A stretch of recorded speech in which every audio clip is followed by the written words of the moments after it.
SSC English second পেপারে বইটি থেকে সাফিক্স প্রিফিক্সের প্র্যাকটিস পড়া হচ্ছে। যে 89 বা 89 নাম্বারে বলছে যে বাংলাদেশ ইজ, এখানে আছে মেইন, এটা হবে মেইনলি, অ্যান্ড এখানে আছে এগ্রিকালচার, এটা হবে agricultural country.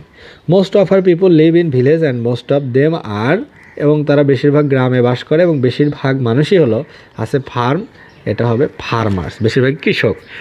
Dash the condition of our farmers, আর এখানে আছে ফরচুনেট, এটা হবে আনফরচুনেটলি, দুর্ভাগ্যবশত, the condition of our farmers are unsatisfactory, এটা হলো অসন্তোষজনক। দে ক্যান, এখানে আছে হার্ড, এটা হবে হার্ডলি, তারা খুব কষ্টে লিড এ হ্যাপি লাইফ, এটা ভালো জীবনযাপন করে। Their life is full of মিজারিজ and advantage আছে, এটা হবে ডিসঅ্যাডভান্টেজ, এবং নানান অসুবিধা দিয়ে ঘেরা তাদের জীবন। They can plough their land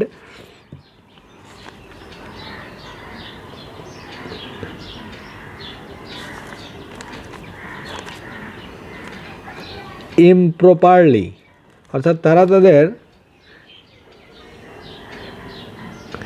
জমি ভালো মতো চাষ করতে পারে না। ডিউ টু ফাইন্যান্সিয়াল, আই নাম্বার হবে ফাইন্যান্সিয়াল, অ্যান্ড যে নাম্বারে টেকনোলজি আছে এটা হবে টেকনোলজিক্যাল সাপোর্ট, অর্থাৎ তারা প্রযুক্তিগত এবং আর্থিক সাহায্য পেয়ে তারা আরও উৎকর্ষ সাধন করতে পারে এই ফার্মিংয়ে।